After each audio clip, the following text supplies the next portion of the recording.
Then a new king, to whom Joseph meant nothing, came to power in Egypt. "Look," he said to his people, "the Israelites have become far too numerous for us. Come, we must deal shrewdly with them, or they will become even more numerous. And if war breaks out, we'll join our enemies, fight against us, and leave the country." So they put slave masters over them to oppress them with forced labor, and they built Pithom and Ramesses as store cities for Pharaoh. But the more they were oppressed, the more they multiplied and spread. So the Egyptians came to dread the Israelites and worked them ruthlessly. Then Pharaoh gave this order to all his people: "Every Hebrew boy that is born, you must throw into the Nile, but let every girl live." Now a man of the tribe of Levi married a Levite woman, and she became pregnant and gave birth to a son. When she saw that he was a fine child, she hid him for 3 months. But when she could hide him no longer, she got a papyrus basket for him and coated it with tar and pitch. Then she placed the child in it and put it among the reeds along the bank of the Nile.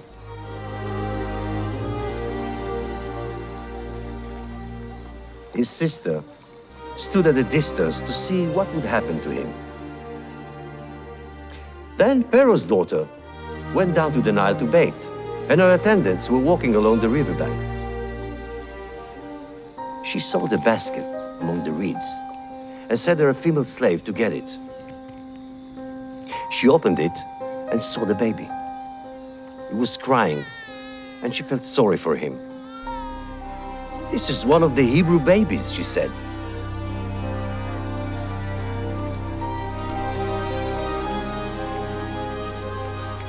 Then his sister asked Pharaoh's daughter, "Shall I go and get one of the Hebrew women to nurse the baby for you?"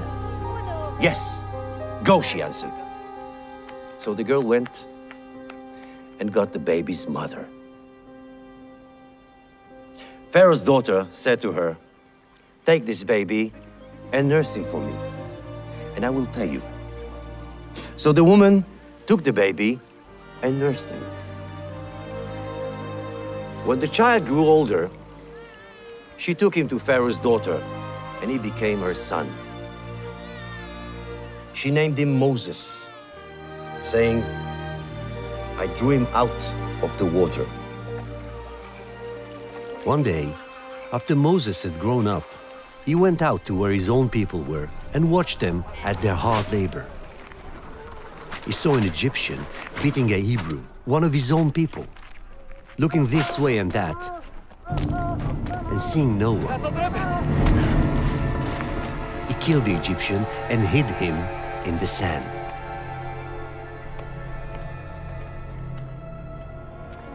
When Pharaoh heard of this, he tried to kill Moses. But Moses fled from Pharaoh and went to live in Midian, where he sat down by a well. During that long period, the king of Egypt died.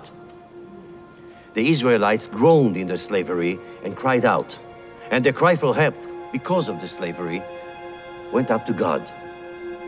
God heard their groaning, and he remembered his covenant with Abraham, with Isaac, and with Jacob. So God looked on the Israelites and was concerned about them.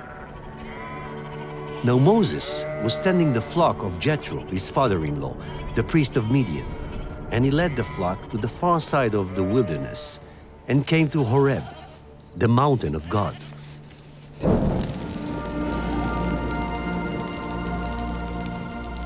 There, the angel of the Lord appeared to him in flames of fire from within a bush. Moses saw that though the bush was on fire, it did not burn up.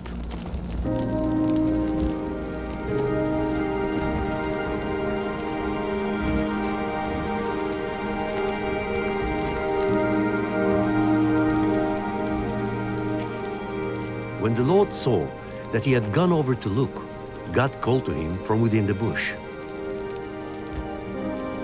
"Moses, Moses." And Moses said, "Here I am." "Do not come any closer," God said. "Take off your sandals, for the place where you are standing is holy ground."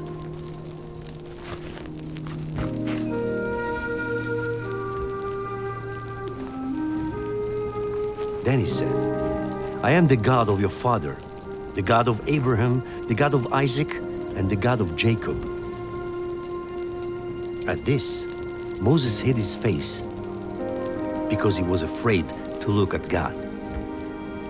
The Lord said, "I have indeed seen the misery of my people in Egypt.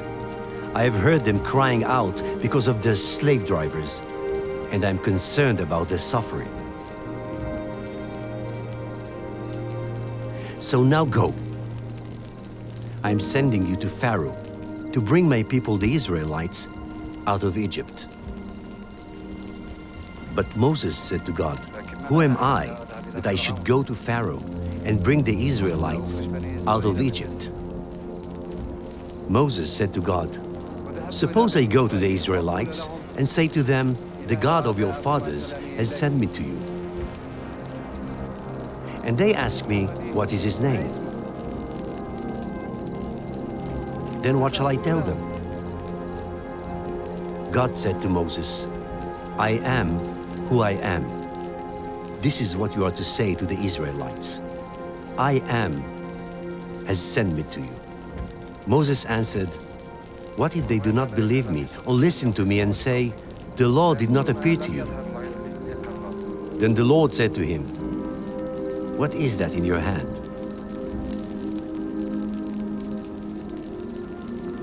"A staff," he replied. The Lord said, "Throw it on the ground." Moses threw it on the ground and it became a snake. And he ran from it.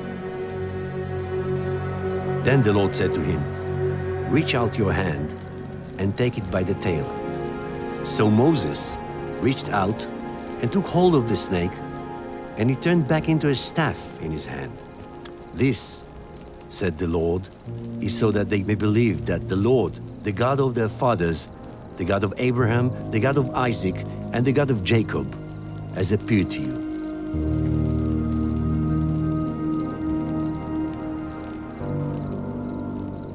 Moses said to the Lord, "Pardon your servant, Lord. I have never been eloquent, neither in the past, nor since you have spoken to your servant. I am slow of speech and tongue." But Moses said, "Pardon your servant, Lord. Please send someone else." Then the Lord's anger burned against Moses, and he said, "What about your brother, Aaron, the Levite? I know he can speak well. He is already on his way to meet you, and he will be glad to see you.